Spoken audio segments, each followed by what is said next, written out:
the season finale of Doctor Who after this.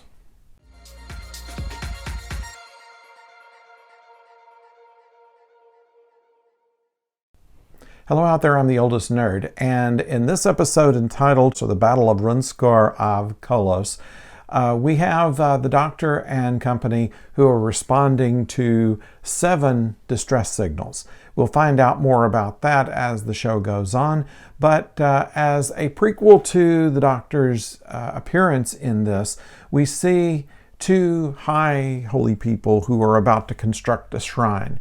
And at that very moment, an alien materializes behind them.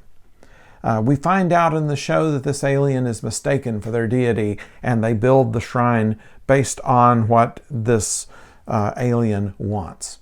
We find out pretty soon wherein that Tim Shaw, who we encountered in the first episode as the guy that collected teeth from his victims, who was trying to win a contest in order to be ruler of his world, is teleported to this planet because his teleporter was damaged when the Doctor sent him back. So he was stranded at this place, but took advantage of the mistaken identity and proceeded over the course of 3,457 years to enact his revenge on the Doctor.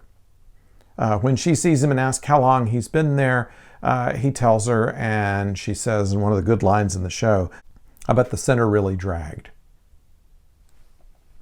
So anyway, he's had over 3,000 years to nurse a grudge on this, and we have a couple of issues that come up as we encounter this the latest distress call, which was from a disabled sleeper ship, which all of its crew is gone except for presumably its captain by the name of Paltraki. He has memory loss due to a radiation field on this planet, and we find that the distress signals probably came from a number of other destroyed ships that are all around the shrine.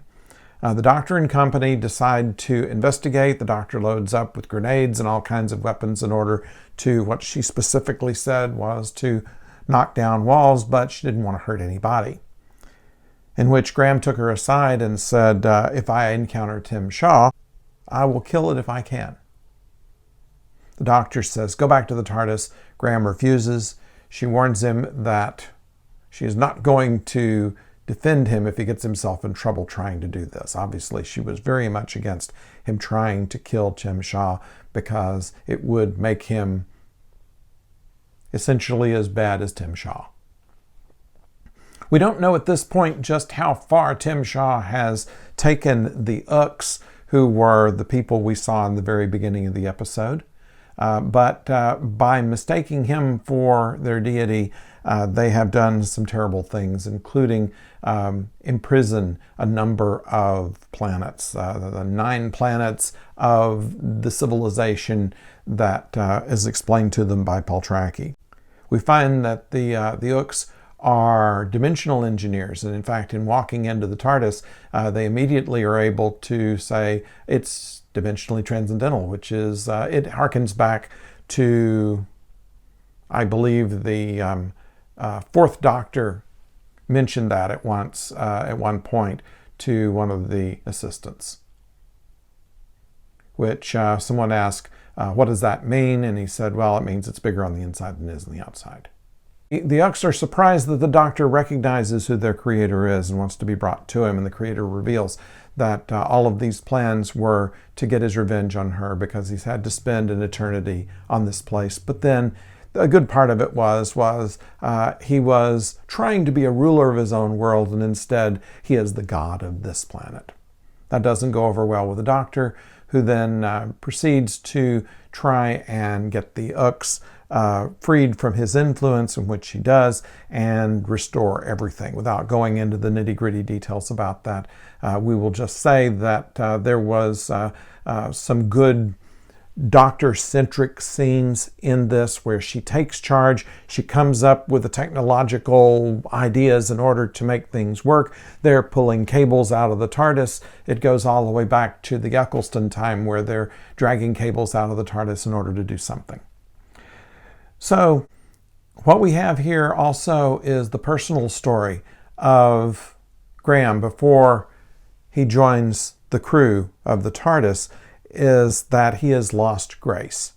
And he wants to get his revenge on Tim Shaw in the same way that Tim Shaw wants to get his revenge on the Doctor. Not lost on us just how much that parallels. But when it finally comes down to it, after the talking to by the Doctor, which did no good, but perhaps the influence of Ryan finally calling him grandfather, finally saying that, we're family, you have my respect. It had enough effect on him that when it came down to it, he could not do it. Now, Tim Shaw accused Graham of being weak, but in his own words, no, I'm just the better man. And so Tim Shaw is taken care of. He is sealed off for eternity in a device of his own making. And the Ooks are off with Paul Trackey and the remainders of his crew, and the Doctor and company go off in the TARDIS. A pretty good exit. It's a shame that the shows that started the series weren't this good. I think that we probably would not have noticed as much of the political commentary in the early shows if the plot and the action were like this. But in an article I was reading, it said that part of what Chibnall wanted to do with this series was to kind of bring it back to how some of the old series was. Where, and I recall when the reboot series started with Eccleston, there was a lot more running around. There was a lot faster pace of things. There was the psychic paper to get you jumped ahead in the plot. There was much more use of the sonic screwdriver, not only in unlocking doors, but also reading things off of it.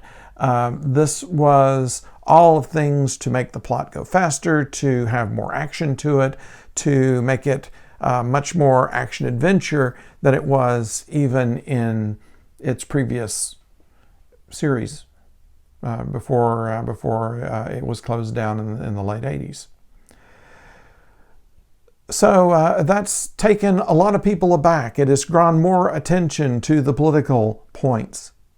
And it's possible that the political points have come out in sharper relief because of the fact that there wasn't as much action. It was what some people termed boring, but rather just not as hyperkinetic as the shows since Eccleston have been.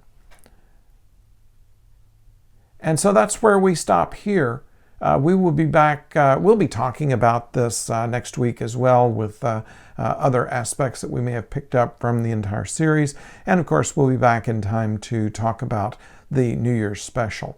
But in the meantime, if you enjoy these videos, if you get something out of it, please comment on it. I enjoy reading your comments, and please subscribe and click the bell, because we'll be back next week with perhaps another reflection on the entire series of Doctor Who and see if we can make any sense about what all of it means. Until then, don't go far.